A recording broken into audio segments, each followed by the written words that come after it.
Pada bagian introduction ini, kita akan membahas beberapa hal. Yang pertama, sedikit ilustrasi bagaimana kognisi itu bekerja dan bagaimana kadang-kadang kognisi kita mengalami kesalahan dalam melakukan prosesnya.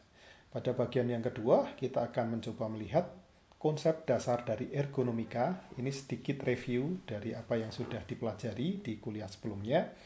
Kemudian konsep tentang kognisi atau kognitif. Kemudian kita akan menggabungkan dua hal ini menjadi cognitive ergonomics, tren ergonomi ke depan, serta aplikasinya di bidang industrial engineering. Oke, sebelum kita mulai dengan materinya, saya mempunyai sebuah ilustrasi awal. Di sini Anda akan mempunyai tugas untuk membandingkan dua buah lingkaran oranye yang sebentar lagi akan saya tunjukkan, lingkaran kiri dan kanan. Dalam 1 atau 2 detik, saya minta untuk memilih sebelah kiri atau sebelah kanan lingkaran oranye yang memiliki ukuran lebih besar. Oke, siap-siap, jangan berkedip. Saya tunjukkan sekarang.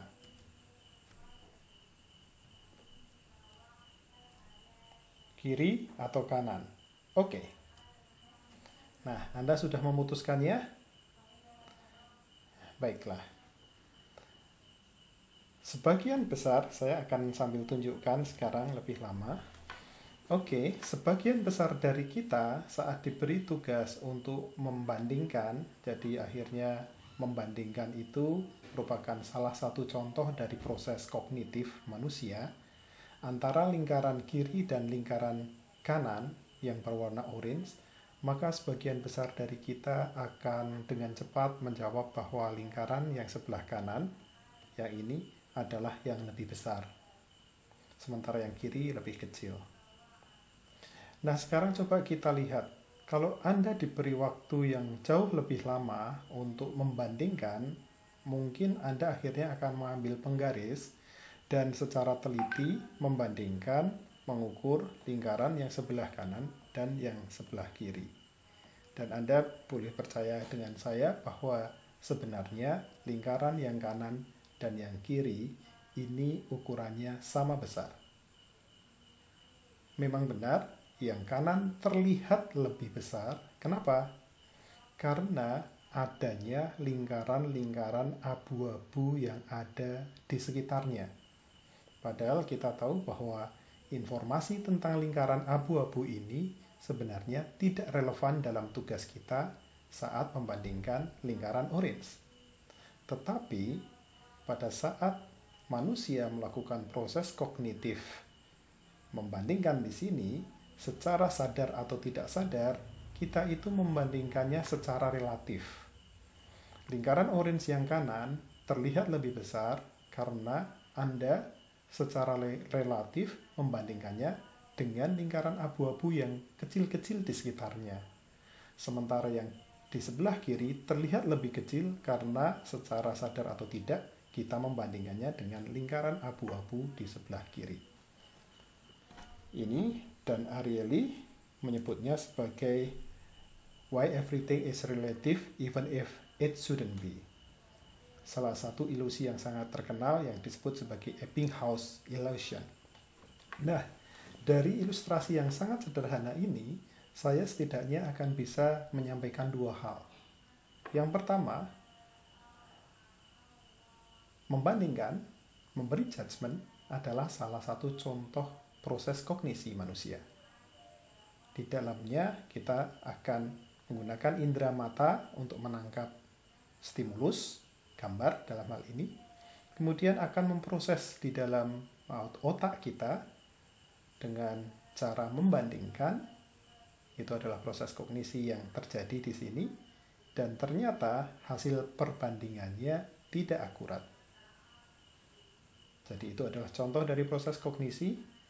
Dan poin yang kedua yang ingin saya sampaikan adalah bahwa dalam beberapa kasus, mungkin cukup banyak kasusnya, manusia saat menggunakan kemampuan mental atau kognitifnya, kita melakukan error atau kesalahan.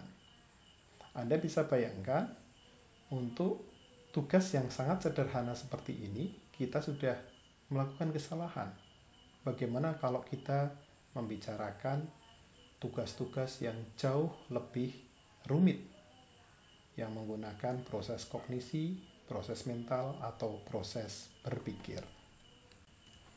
Baiklah, setelah kita mendapatkan sedikit informasi, gambaran tentang apa itu proses kognisi, dan bagaimana kita kok akhirnya kadang-kadang melakukan kesalahan dalam proses kognisi, sekarang kita akan masuk ke beberapa konsep yang penting buat kita.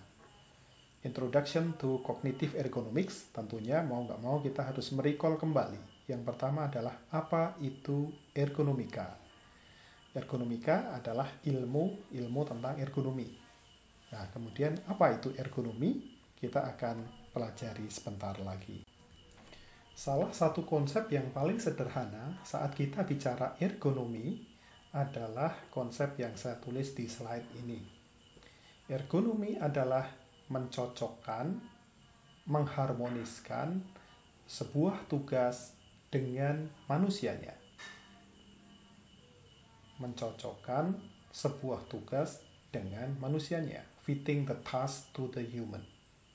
Artinya apa? Seorang ergonom, ahli ergonomi, akan selalu mencoba melihat di luar sana orang yang sedang bekerja, melaksanakan tugasnya, terutama tugas-tugas yang menggunakan teknologi tinggi, kemudian mencoba melihat apakah tugas tersebut cocok dengan karakter manusia. Saat tidak terjadi kecocokan, maka akan dilakukan sesuatu. Biasanya untuk menjelaskan hal tersebut, saya menggunakan sebuah kerangka pikir atau framework sederhana kira-kira seperti ini. Di sebelah kanan, kita punya manusia. Orang yang sedang bekerja mengerjakan tugas-tugasnya. Di sebelah kiri, kita punya task, tugas tertentu, atau job, atau sejenisnya. Oke. Saat kita bicara interaksi antara manusia dengan task, maka kira-kira gambarnya seperti garis seperti ini. Sayangnya, pada saat seorang mengerjakan tugas-tugasnya, kadang-kadang terjadi suatu kondisi yang kita sebut sebagai ketidaksesuaian antara karakter dari tugas dengan kemampuan serta kekurangan dari manusia. Ketidakcocokan. Sebagai contoh, misalnya, ada manusia yang diberi tugas untuk masuk ke daerah yang bertemperatur tinggi, api menjilat di mana-mana, asap sangat banyak, dan dia harus mengerjakan banyak hal untuk menyelamatkan nyawa orang di sana dalam kondisi yang panik, chaotic, dan sebagainya. Kita sedang bicara tentang pemadam kebakaran. Ini adalah salah satu contoh bagaimana ada manusia yang harus bekerja pada suatu kondisi di mana tugas-tugasnya memiliki karakter yang tidak sesuai atau natural dengan manusia. Kita ambil satu contoh. Manusia itu akan nyaman jika dia bekerja pada kisaran temperatur tertentu. Tidak terlalu dingin, tidak terlalu panas. Itu contohnya. Ya, kita bicara limitasi manusia di sini. Tapi di sisi yang lain, tugasnya memaksa dalam tanda kutip untuk dia bekerja pada temperatur yang sangat tinggi untuk menyelamatkan orang di dalam sana. Ini adalah karakteristik dari tugasnya. Sehingga kita melihat adanya mismatch, ketidaksesuaian, ketidakharmonisan secara alamiah antara apa yang menjadi kemampuan dan keterbatasan manusia dengan karakteristik tugas yang harus dikerjakannya. Artinya, tidak fitting the task to the human.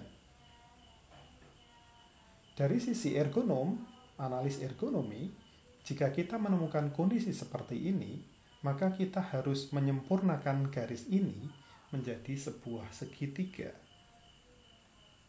Apa sudut yang ketiga di sini? Yang biasa kita sebut sebagai intervensi. Intervensi adalah hal ihwal yang dirancang oleh ergonom untuk membuat agar ketidaksesuaian antara manusia dan tugasnya tadi menjadi sesuai. Itu yang kita sebut intervensi. Jadilah sebuah segitiga framework ergonomi secara umum seperti yang ditunjukkan di sini. Inilah frameworknya. Untuk contoh pemadam kebakaran tadi, akhirnya contoh-contoh intervensinya banyak. Sebagai contoh, satu, kita melihat pemadam kebakaran menggunakan alat-alat bantu atau tool, dari masker, tabung oksigen, baju anti api, helm, mungkin pakai infrared, Google sekarang, dan seterusnya, HT, handy talkie, dan sebagainya. Itu adalah salah satu upaya untuk membuat kesesuaian antara tugas dan manusia tadi. Manusia tidak tahan panas, padahal dia harus bekerja di tempat yang sangat panas, disediakanlah baju khusus untuk mengurangi ketidaksesuaian itu. Itu contohnya. Ternyata intervensi tidak hanya bisa dilakukan melalui tambahan peralatan-peralatan bantu. Ada cara-cara yang lain yang bisa dilakukan. Di antaranya, yang kedua, selain peralatan bantu atau tools, kita juga akan bisa bicara dari sisi manusianya.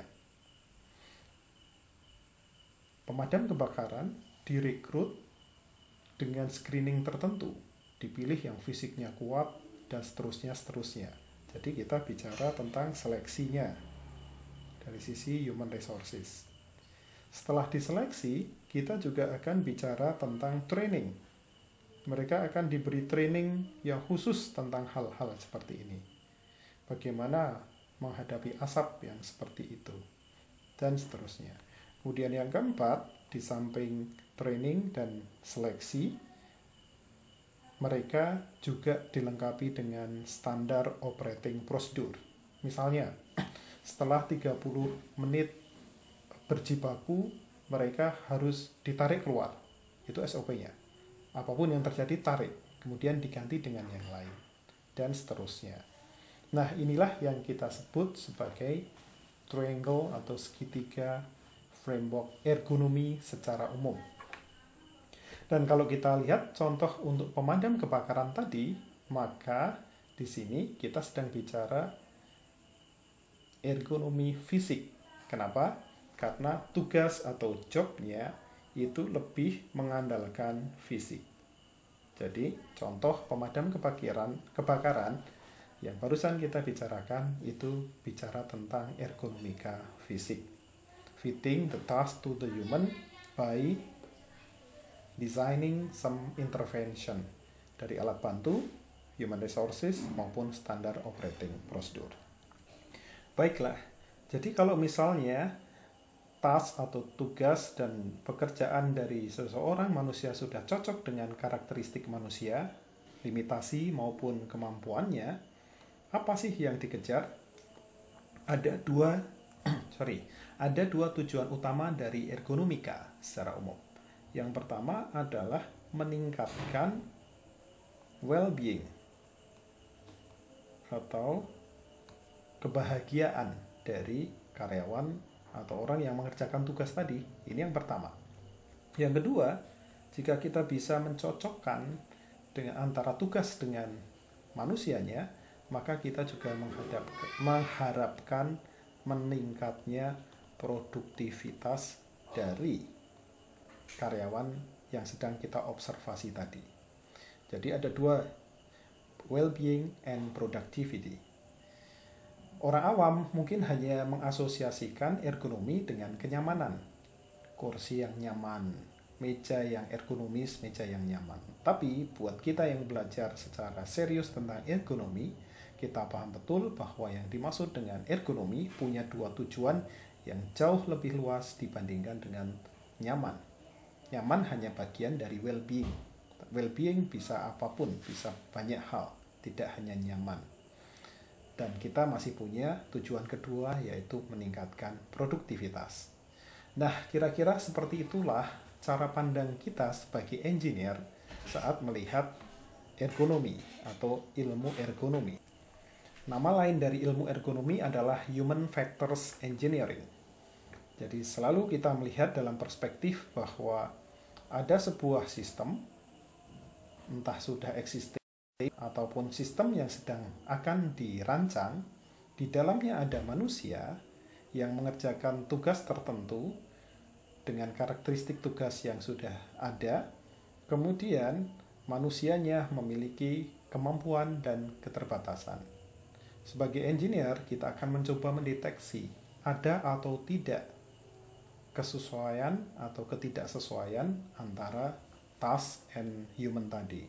Saat kita mendiagnosis akan adanya ketidaksesuaian, maka dalam rancangan tersebut kita masukkan by design intervensi-intervensi yang mungkin dilakukan.